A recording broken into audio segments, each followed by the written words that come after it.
रक्ताचे पाठ वाहिले तरी चालेल, परंतु हिंगोलीतून वाहणाऱ्या कयाधू नदीचं पाणी बाहेर जिल्ह्यात नेऊ देणार नाही असं म्हणत हिंगोलीतील शेतकरी पाणी प्रश्नावरून एकवटलेत.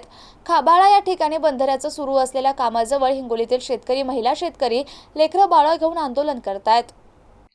हिंगोली जिल्ह्यातून वाहणाऱ्या कयाधू नदीवर खरबी या ठिकाणी मोठा बंधारा बांधून कयाधू नदीचं पाणी 100 फूट खोल जमिनीत भूमिगत बोगद्याद्वारे इसापूर धरणात आणि इसापूर धरणातून हे पाणी बाहेर जिल्ह्यात नेले जात असल्याने याच्या विरोधात हिंगोलीतील सर्वच गावातील शेतकरी एकवटले असून आमचा जीव गेला तरी चालेल, पण आमचं हक्काचं पाणी आम्ही बाहेर जिल्ह्यात नेऊ देणार नाही.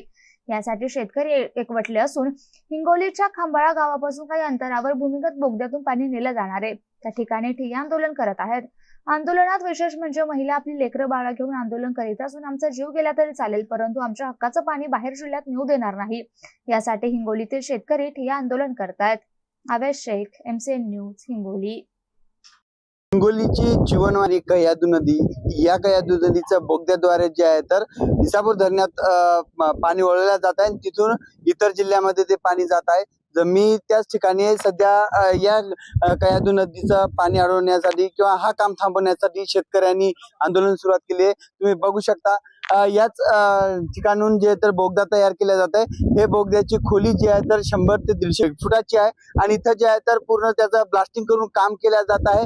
सध्या जर बोगद्याद्वारे जर पाणी इतर जिल्ह्यामध्ये वळवलं तर हिंगोली जिल्हा हे वाळवंट होईल असं शेतकऱ्यांची म्हणणं आहे. तर याच उपोषणासाठी, आंदोलनासाठी आज उभे राहिलेले आहेत. काय आज आंदोलन उभारलेलं आहे?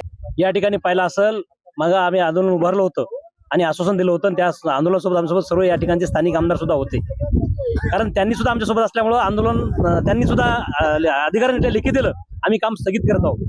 आणि विधानसभा निवडणूक संपली की आता या ठिकाणचे स्टँडिंग आमदार पाहिजे गायब झालेत. कारण आज पाहिला असाल, हा बोगदा पुन्हा अनधिकृत काम आहे. या नालायक शासनाचा या ठिकाणी मी जाहीर निषेध करतो. या बोगद्याला 20 किलोमीटरचा बोगदा आहे. या ठिकाणी जवळपास 20 किलोमीटरच्या बोगद्यामध्ये जमीन लेवलला शेती 100 ते 150 फूट खोल जाणार आहे आणि माळरानला जवळपास 200 ते 250 फूट जाणार आहे. त्यामुळं एक शासनाचा नियम आहे, आम्ही जेव्हा शासनाची विहीर घेतो, आता माझ्या शेजारी विहीर असेल, दुसऱ्या शेजारी विहीर घेतली, त्याला 500 मीटरच्या आत विहीर करू देत नाही, शासन मंजूर करत नाही. आणि मग आमच्या विहिरीच्या बाजूलाच येतं 100 फुटावर, मग तुम्हाला आमचं वाळवण करायचं का? या ठिकाणी तुमच्या नदीचंच पाणी जाणार नाही. या ठिकाणच्या जवळपास 40 गावाच्या भूगर्भातलं पण सुद्धा पाणी जाणार आहे आणि 125 गावाचं पूर्ण मांगली नदीचं पाणी जाणार आहे.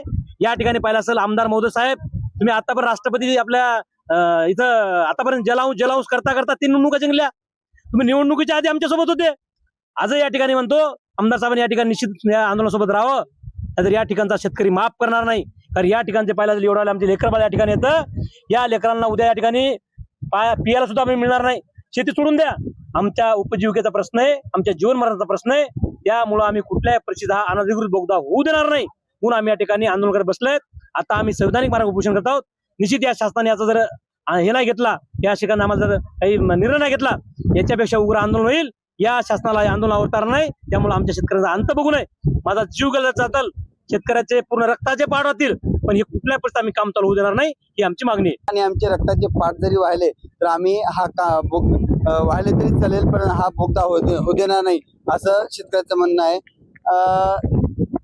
विधानसभेच्या अगोदर ट्रॅक्टर मोर्चा काढला होता, त्याच्यामध्ये इतर लोकप्रतिनिधी होते, पण आणि त्यांनी सांगितलं होतं की पहिलं जे झालं ते झालं, पण आता पाणी वळू देणार नाही. आणि आज उपोषण चालू झालेलं, तुमचं आंदोलन चालू झालं, आज कोणी दिसत काय सांगितलं? सगळं हास्यास्पद आहे. विधानसभेच्या अगोदर तिन्ही लोकप्रतिनिधींनी जाहीर केलं होतं की हिंगोली जिल्ह्यातलं पाणी थेंबभर सुद्धा दुसऱ्या जिल्ह्यात जाऊ देणार नाही आणि टेंडर रद्द सुद्धा केलं होतं. आणि निवडणूक झाल्याच्या नंतर, निवडून आल्याच्या नंतर संबंधित लोकांनी पुन्हा काम चालू केलेलं आहे.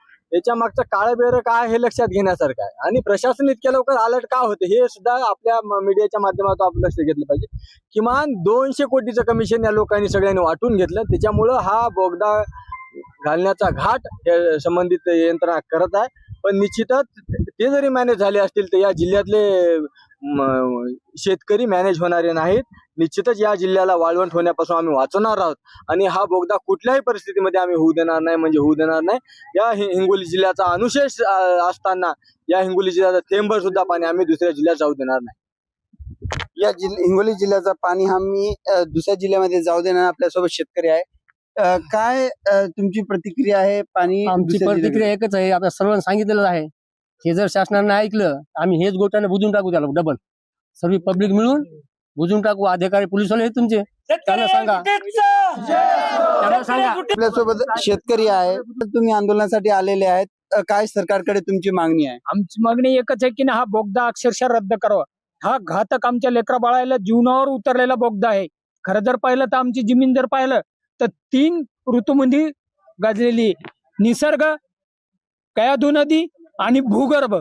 आता या बोगद्याने एक भूगर्भाचं पाणी चालवलं, कयाधू नदीचं पाणी चालवलं.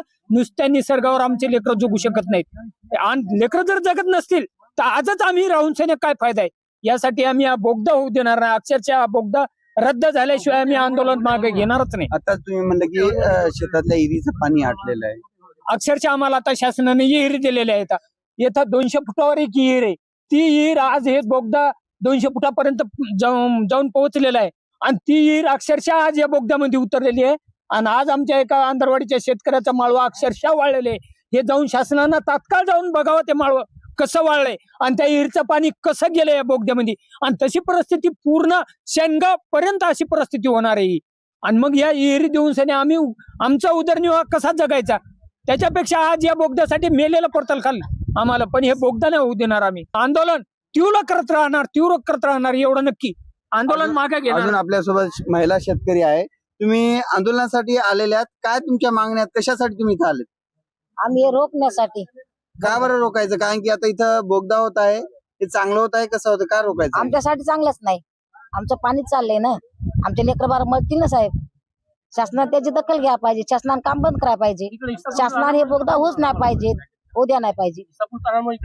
हिंगोली येथील शेतकरी यांचं असं सांगितलेलं आहे, मागे भूतकाळात हिंगोली जिल्ह्यातील तिन्ही नद्याचं धरणाचं पाणी दुसऱ्याकडे वळवलेलं आहे. ते होतं भूतकाळ. परंतु आता आमच्या समोर हिंगोली जिल्ह्याची जलवाहिनी म्हणणारी कयाधू नदी याचं पाणी हा परत इतर जिल्ह्यामध्ये बोगद्याद्वारे जात आहे. आणि तेच जर गेलं तर हिंगोली जिल्हा हा वाळवंट होईल. इथं चिमणीला प्याला जरी पाणी राहणार नाही असं त्यांची प्रतिक्रिया आहे. आणि आम्ही हा जीव जरी गेला तरी चालेल, आमचे रक्ताचे पाठ जरी वाहिले तरी चालेल, आमचं किंवा दुसऱ्याचं रक्त सांडलं तरी चालेल, तरी आम्ही हिंगोली जिल्ह्यामध्ये हा जे बोगदा होऊ देणार नाही असं त्याने पवित्रा घेतलेला आहे. असा पवित्रा घेतल्यानंतर शासन सरकार त्यांची कितपत दखल घेते आणि हा बोगदा होते किंवा थांबते हे पाहणं तेवढंच महत्वाचं ठरणार आहे. आवेश शेख, MCN न्यूज, हिंगोली.